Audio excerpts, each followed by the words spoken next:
Hey, what is up guys, it's the Easy Gamer here, and today I have a powerful $800 gaming PC build guide. Keep in mind that I do not include the operating system or disk drive in the $800 budget, meaning you'll have to make those arrangements on your own, and all prices are based on Amazon or Newegg, whichever is cheaper. This PC has quite a bit of power to be used for more things than just simply gaming, like video rendering and graphics design. Now without further ado, let's jump into the build guide. Starting off with the CPU, we have the Intel Core i3-4160. This is a processor that contains 2 cores with hyper-threading, which leads Windows to read the processor as a quad-core, which it basically is. It's technically a CPU with 2 physical cores and 2 virtual cores, so do not fret. It'll be able to run games that don't allow dual-core processors, like Far Cry 4 and Dragon Age Inquisition. The CPU is clocked at 3.6 GHz with a locked multiplier, meaning it cannot be overclocked. Now I'm guessing that you're wondering why I chose this CPU over one like the AMD FX 6300, which is cheaper, has more cores, and the possibility of a higher clock speed. The reason being is because Intel CPUs perform more work per cycle, so to speak, than AMD CPUs, which leads them to perform better in many games. For those wondering, game performance isn't always based on clock speed, and while it helps to have a higher clock speed, it won't always be the main factor for the CPU workload in a video game. In this case, the Intel Core i3-4160 performs better than the AMD FX 6300 in games when both are paired with the same GPU.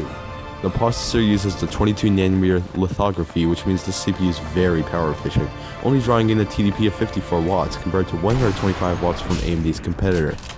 If you plan on using this computer for core-intensive applications that love many cores, the AMD FX 6300 might be a more viable option, but since this build is mainly gaming-centric, the i3-4160 for $120 on Newegg is the best choice. Moving on to the motherboard, we have the MSI Z97S SLI Crate Edition ATX motherboard, which utilizes the LGA 1150 socket in the Great Z97 chipset. This motherboard supports RAM speeds of all kinds, as long as they are DDR3, and supports up to 32GB of memory with 4 RAM slots. Like I said before, this motherboard runs with the Z97 chipset, and that alone is a big reason why I chose this motherboard, along with other reasons like SLI support, a very cool look, and future upgradability. Starting off with the chipset, the Z97 is the latest chipset for Haswell processors and allows for lots of upgradability. If you feel like the i3-4160 is letting you down years from now, you can jump all the way to an i7 CPU with no sweat and have top-of-the-line performance. The SLI allows you to throw in another video card for almost double the performance you already get. Now this motherboard is a very sexy one. When I saw it along with the other features it had, I couldn't resist. It has a black and white color scheme compared to MSI's usual red and black or blue and black. I'm assuming it comes from being called the Crate Edition, and the box art is something to remind you to keep your box. Priced at about $120 on Newegg with a possible $10 mail-in rebate, this is the perfect motherboard for the build. Onto the memory, I selected the Team Vulkan 8GB of DDR3 1600MHz RAM. The reason behind this selection is because 8GB is sufficient enough for a gaming computer and has a good speed of 1600MHz with a relatively low cache latency of 9. It gets the job done well, and Team Vulkan is a brand that has yet to let me down after using their RAM sticks for some time. Priced at $60 on Newegg, which is relatively low for a speedy set of memory, this option was a no-brainer. For storage, I selected the Western Digital Caviar Blue 1TB hard drive.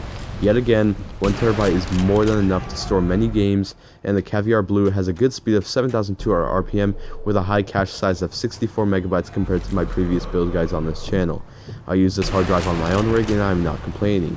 It's relatively fast with a good amount of storage, and while it's priced at approximately $54 on Amazon, with an option for Amazon Prime shipping, you can't go wrong with this part. The video card I chose without hesitation is the EVGA GTX 970 with the ACX 2.0 cooler. As stated in a previous video, the GTX 970 is the best GPU for the money in the market as of December 2014, and I believe will be for a long time.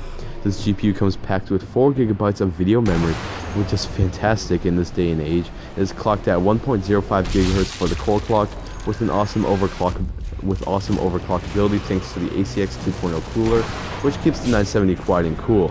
The GeForce GTX 970 can max out all of the most demanding games at 1080p and 1440p resolutions. For 1600p and 4K resolutions, it'd be best to stay at a standard medium-high settings for the best frame rates possible while retaining high visual fidelity.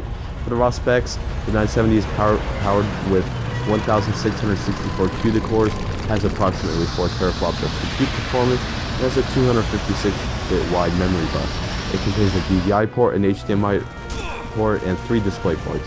It is powered with the 2 6-pin connectors which is incredibly little for the amount of performance this card has, thanks to the new Maxwell architecture also found on the GTX 980 and the older GTX 750 Ti. Priced at about $335 on Newegg, this price cannot be beat for the astounding performance you receive from the PC GPU. The case I selected was the Corsair 230T Window Blue ATX Mid-Tower. The reasoning is because Corsair tends to have nice build quality and durability in their cases.